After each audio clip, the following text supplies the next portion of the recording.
அகமதாபாத்திலிருந்து London புறப்பட்ட விமானம் பிற்பகலில் கீழே விழுந்து நொறுங்கி விபத்துக்குள்ளானது. விமான விபத்தில் 170 பேர் உயிரிழந்து இருப்பதாக அண்மை செய்தி வெளியாகியுள்ளது. அகமதாபாத்திலிருந்து லண்டன் புறப்பட்ட விமானம் விபத்துக்குள்ளானதில் 170 பேர் உயிரிழந்து உள்ளதாக தகவல் வெளியாகியுள்ளது. கூடுதல் விவரங்களை வழங்குகிறார் செய்தியாளர் ராஜகுமரன். ராஜகுமரன், வணக்கம். விவரம். உயிரிழப்பினுடைய எண்ணிக்கை தொடர்ந்து உயர்ந்தபடி இருக்கின்றது. இதுவரை 170 பேர் உயிரிழந்திருக்கின்றார்கள் என்பது உறுதி செய்யப்பட்டிருக்கின்றன. அவர்களுடைய உடல்கள் அடையாளம் காண முடியாத அளவிற்கு கருகிய நிலையில் இருப்பதையும் அங்கிருந்து கிடைக்கக்கூடிய தகவல்கள் உறுதி செய்திருக்கின்றன. உடல்களை ஏராளமானோர் சுமந்து செல்லக்கூடிய அந்த சோகமான காட்சிகளை பார்க்க முடிகின்றது. பயணித்தவர்களுடைய பயண விவரங்கள் இருக்கின்றன. எந்தெந்த இருக்கையில் யாரெல்லாம் பயணித்தார்கள் என்ற விவரம் இருக்கின்றன. அதே நேரம் உயிரிழந்தவர்களுடைய அடையாளங்களை காண முடியாத அளவிற்கு அவர்களுடைய பலருடைய உடல்கள் கருகிய நிலையில் காணப்படுகின்றன. எனவே உடனடியாக அந்த உடல்களை ஒப்படைக்க முடியாத ஒரு சூழலும் இருக்கின்றது என்றே அங்கிருந்து வெளியிடப்பட்டிருக்கக்கூடிய தகவல்கள் சொல்லுகின்றன. மருத்துவமனைக்கு எடுத்து செல்லப்படக்கூடிய அந்த உடல்கள் தனியாக வைக்கப்படுகின்றன.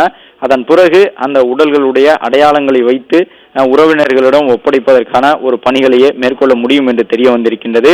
குஜராத்தினுடைய காவல்துறையினர் மட்டுமல்லாமல் துணை ராணுவ படையினர், பேரிடர் மீட்பு குழுவினர், மத்திய மாநில படைப்பிரிவை சார்ந்தவர்கள் என்று ஏராளமானவர்கள் அங்கு வந்து ஆம்புலன்ஸ் மூலமாக அந்த உடல்களை எடுத்துச் செல்வதற்கான பணிகள் நடைபெற்றுக் கொண்டிருக்கக்கூடிய நிலையில் மொத்தம் பயணம் செய்திருந்த 242 பேரில் கிட்டத்தட்ட 170 பேர் வரை உயிரிழந்திருக்கின்றார்கள் என்பது உறுதி செய்யப்பட்டிருக்கின்றது.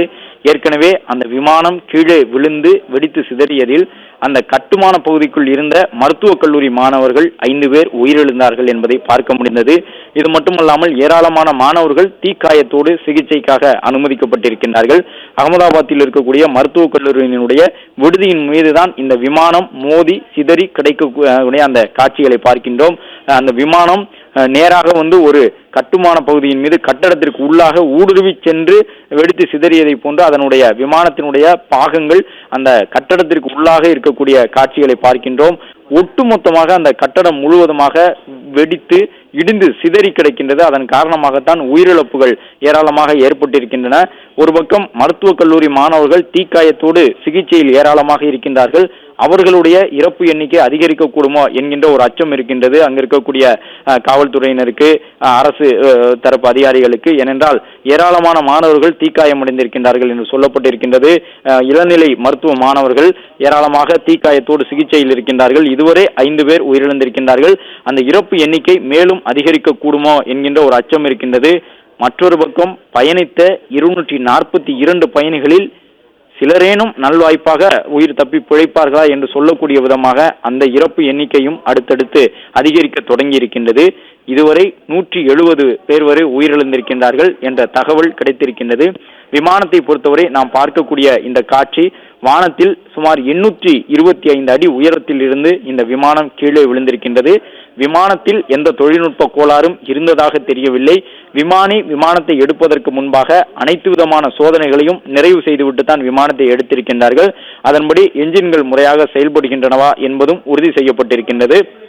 அது மட்டுமல்லாமல் அந்த விமானத்தினுடைய சக்கரங்களில் முறையாக காற்று நிரப்பப்பட்டிருக்கின்றதா, விமானத்திற்கு உள்ளாக காற்றினுடைய அடர்த்தி சரியாக இருக்கின்றனவா என்பது உட்பட அனைத்து தர பரிசோதனைகளும் நிறைவு செய்த பிறகுதான் வானில் விமானம் பறப்பதற்கான அந்த அனுமதி வழங்கப்பட்டு விமானம் மேலே எழும்பி பறந்திருக்கின்றது.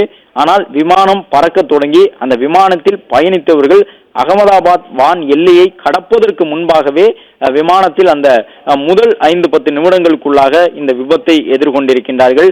விஜய் ரூபானி, குஜராத்தினுடைய முன்னாள் முதலமைச்சர், அவரும் இந்த விமானத்தில் இருந்திருக்கின்றார்.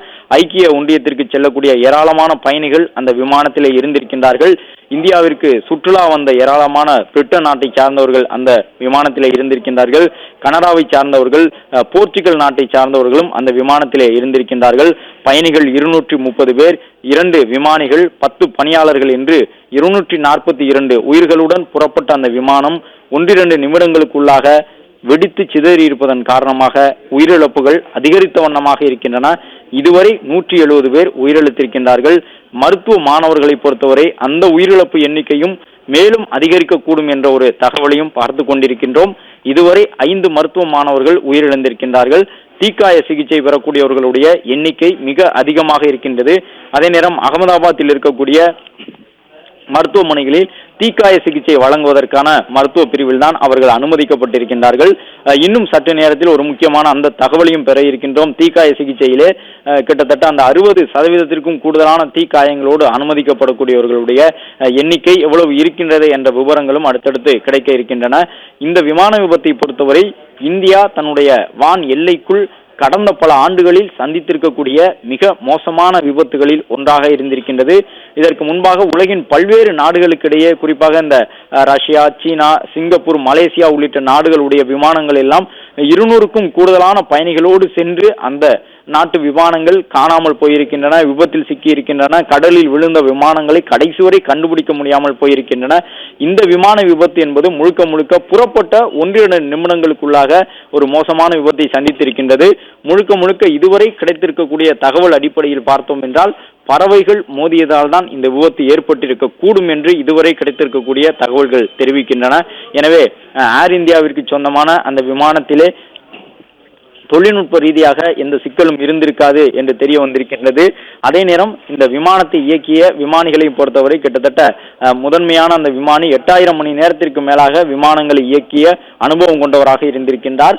கடைசி நேரத்தில் கூட எப்படியாவது அந்த விமானத்தை மீண்டும் வானில் வட்டமடித்து அகமதாபாத் விமான நிலையத்திற்கு திருப்பிவிட வேண்டும் என்பதற்கான முயற்சியிலே அந்த விமானி ஈடுபட்டிருக்கின்றார்.